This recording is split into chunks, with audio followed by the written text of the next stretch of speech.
Hey guys, what's up? It's Crowd9TCG here with my ORCUST Sky Striker deck profile.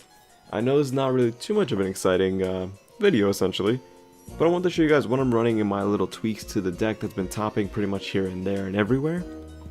And explain what I think about each card and how I think it's going to work on the TCG ban list coming up, because we know what happened in the OCG today. And yeah, wanted to show you guys what I'm running, and let's get to it.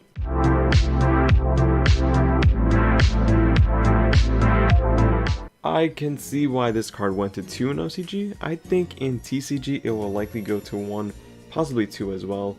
This card does kickstart a lot of your plays, and it's a normal summon monster, and that's really strong. Believe it or not, the best cards are normal summons. So yeah, just play 3, you need to. Can't really play less than that in a pure-ish variant. 2 ORCUST Nightmares, which I actually think is the problem card of the deck. I think if this card went to 1, it will hurt the consistency and the viability of a more pure-ish variant of the deck, because pure plays 3. Mid-range variations like Sky Striker play 2. Decks like the Lunalight ORCUST can only afford to play 1, and then they don't really go into the ORCUST plays as much, from what I'm seeing anyways. I think that this will actually be the hit for TCG. Get this to 1, it'll hurt the deck and the consistency a lot, because this just sends to every machine in your deck to the graveyard and just continues your plays. If this went to 1, it stops a lot of your resource management, and honestly, yeah. And the reason I only play 2, because I'm only playing 2 orchestrated returns. If I played 3, I'd play 3 of this. Just wanted to give you guys a little insight on that. 2 simple skeletons, not a real problem, just a free monster born in graveyard, and yeah, you play 2. Can't really play 1, can't play 3. 1 World Wand because you want to revive your banished things. I would usually preemptively put this in my graveyard if I can, because if my opponent DD Crows me or Causeway Graves me, or Skullmeisters me, I need to make sure I can get that monster back into my graveyard. So a lot of time I'll play mind games and, you know, send this even though I don't have a valid target as of yet, if I can afford it.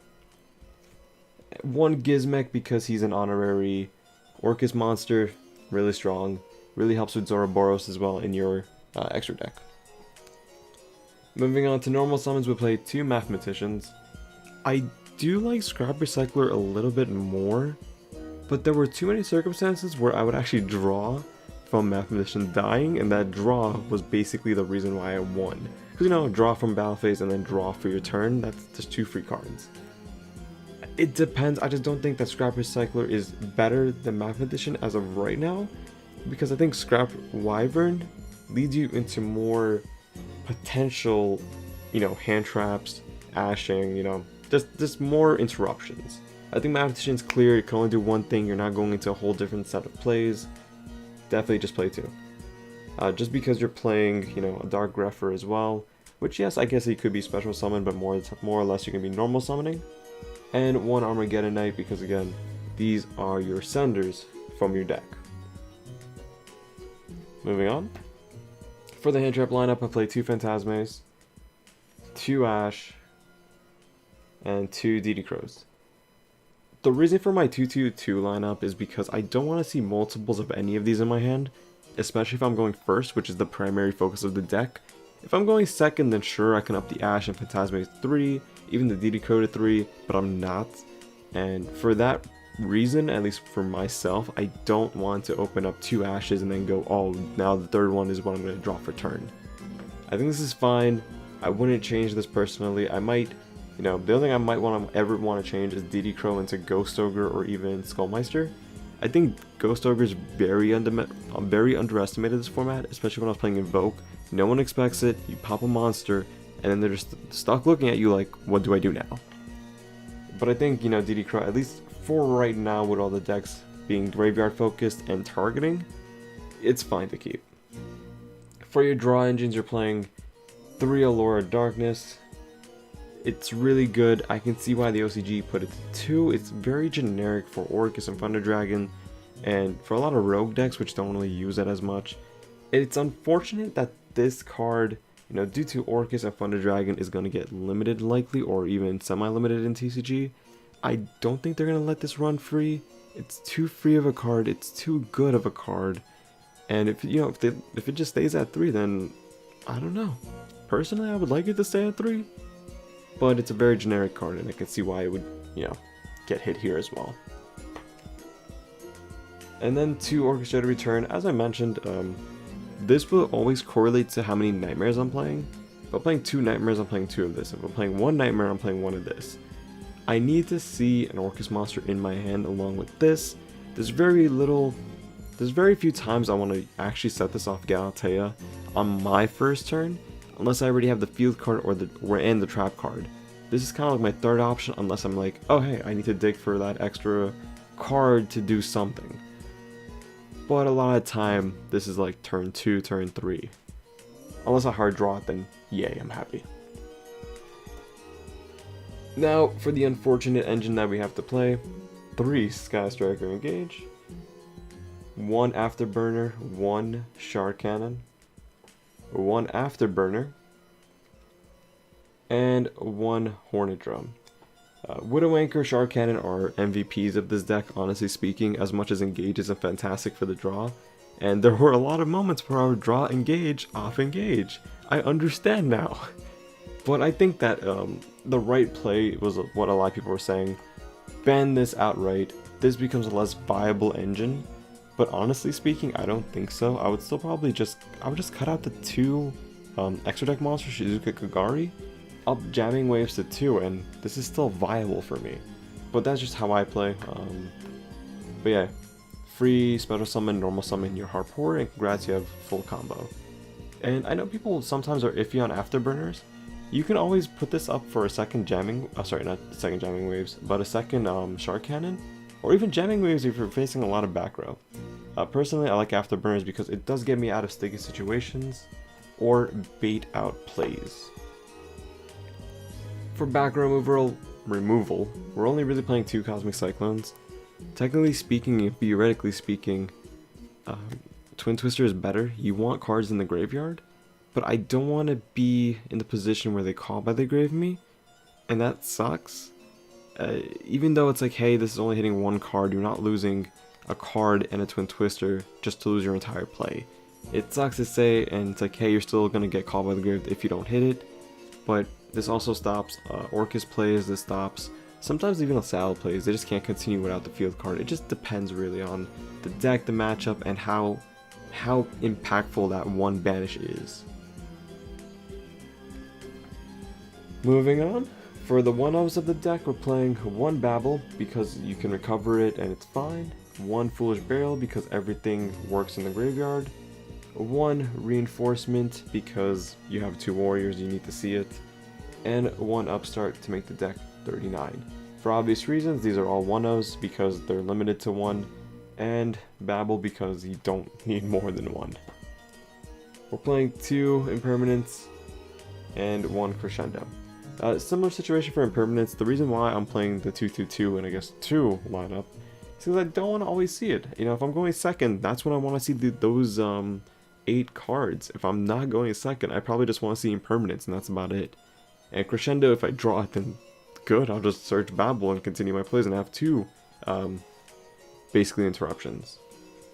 I was debating and actually playing testing with a second Crescendo, and it's been working out. It's just, I don't know, I gotta figure out what I want to cut for it, but I've been debating on putting in a second Crescendo. I feel like it's a very strong and underestimated option.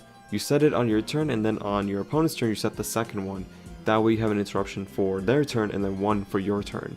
It's a really strong tech choice. Maybe side deck, not probably main deck yet. For the extra deck, just to move on real quick, 1 Kagari, 1 Shizuku, your Sky Striker package of the deck. You can cut Shizuku out for Hayate or anything else, honestly. It's just a tech choice I chose because if I'm bricked hard enough and my best play is to make a drones and search engage, then I'm going to do that. 1 of this boy, Barricade, Blocker, because you want to sometimes just ditch cards from your hand and extend your plays further. That's really it. And he's a generic link too. 1 IP Masquerena because she's broken, and any deck that can special summon on their opponent's turn definitely should consider playing this. It's a very strong resource gain, and you know, it just makes topologic cards that much stronger if you can't special summon, then it's still good for like the nightmare plays. And then speaking of which, let me just get this out of the way. We play one Phoenix and one Unicorn, which of course can be made through Masquerena, but also just because you want to make sure you clear out the board before you go into battle phase. For some of the ORCUST cards, 3 Galatea. Again, I can see why she went to 2 in OCG. I don't think they're going to outright ban her here or even limit her to 1. I don't even know if they're going to actually semi-limit her here. I think the biggest issue is the main deck monsters. As much as I think Galatea is a problem, if you have 2, then I think 2 is fine. I barely really ever go into the 3rd one. If I'm going into the 3rd one, it's been quite a while then. And I'm probably recycling it from graveyard anyway, so I don't need the 3rd one all the time. And then one Longirusu, which comes up here and there, not as often as I'd like, but his send effect is really strong. For the top logics, 1 Ouroboros and 1 Trisbana. I don't know why people have been cutting out Trisbana. You can burn your opponent in time if they have back row, and that's a very strong, I guess, just burn component of the deck. The biggest thing that lacks here is that if you don't have a battle phase, you probably can't win, and Ouroboros gives you that option to win on your turn in your main phase. If a time is called and you're under by like 500, congrats, you burn them and you win. And Ouroboros because banish everything on field, and he's basically Grand Maju for everything that's banished. And the final one for game, we have Game Sword, attack twice, win. And then the last of the extra deck, we have 2 Dingirasus because you need 2, you know, 1 is not enough in this deck. Quick glance at my side deck. This depends greatly on your locals and the regional and what's in the meta. So, you know, take this with a grain of salt, as I always like to say when I show the side deck. 3 Lancia because I don't like going against the Mirror, I don't like going against Thunder, I always put this in. And then 2 Nibiru's because I think as great as 3 is, if I see Lancia and Nibiru, I just have game and I'm going to have to hold one or the other. I'm probably going to be using both. Wouldn't really change it. Maybe swap it, you know, to 3 Nibiru, 2 Lancia, but I think this is fine. I just feel like Lancia covers more fields than Nibiru does. And then I play 1 Jamming Waves in the side deck because sometimes back row is just more important, and that's where that comes in. And then following that up, we have 3 Twin Twisters for more back row removal. The biggest issue I have with this deck is that if I'm going second, game 2 or 3, and I know they're playing Altergeist, Salad, True Drake, or just something with back row heavy influence, I'm siding everything in that I can. I need to make sure that back row is dead so that they can grind out and I can OTK that game. And moving on, if I'm going second, again, my other options are 3 Mind Control because I'll just take your resources and I'll make resources of my own. A lot of time, ORCUST players will negate this because they know if you take their Galatea, you're going to make Dingirasu, send something, you just extend your plays. And then just other decks that can't out this, you just have a free Apollosa or something. And finally, rounding out the going second options with 3 evenly matched. It's a blowout card for certain decks, and I have no complaints with that. That's it for my main, side, and extra. I hope you guys enjoyed the video. It was a not that long one.